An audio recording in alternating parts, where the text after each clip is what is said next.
17వ తారీఖున బొప్పూడిలో జరిగినటువంటి మహాసభ అది ఒక జన ప్రభంజనం లాగా జరిగింది. ఒక చారిత్రాత్మకమైనటువంటి సభలాగా జరిగింది. ప్రధానమంత్రి నరేంద్ర మోదీ గారు,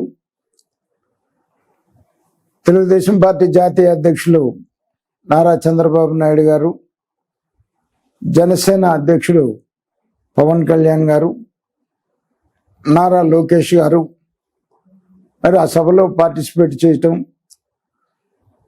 అసలు ఆ ఏరియా మొత్తం కూడా నేనైతే 15 కిలోమీటర్ల దూరంలో బొప్పుడికి ట్రాఫిక్లో ఇరుక్కుపోయాను. ప్రధానమంత్రి గారి సియాఫ్లో నేను ఉన్నాను. అక్కడికి చేరుకోగలను లేదు అనేటువంటి ఒక భయం నాలో పట్టుకుంది. 15 కిలోమీటర్లు కూడా ఎటు చూసినా కూడా 15 కిలోమీటర్లు ట్రాఫిక్ ఆగిపోయింది. గ్రౌండ్లో ఉన్న జనం ఒక భాగమే ఉన్నారు, 3 భాగాల జనం బయటే ఉన్నారు. పోలీసు తీవ్రంగా వైఫల్యం చెందింది.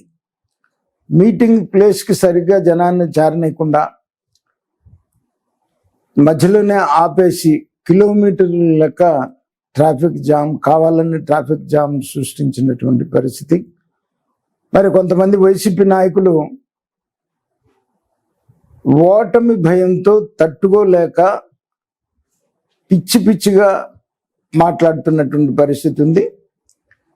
వీళ్ళకి బుద్ధి చెప్పడానికి ఎంతో సమయం లేదు, ఎన్నికల్లో ఉన్నాము.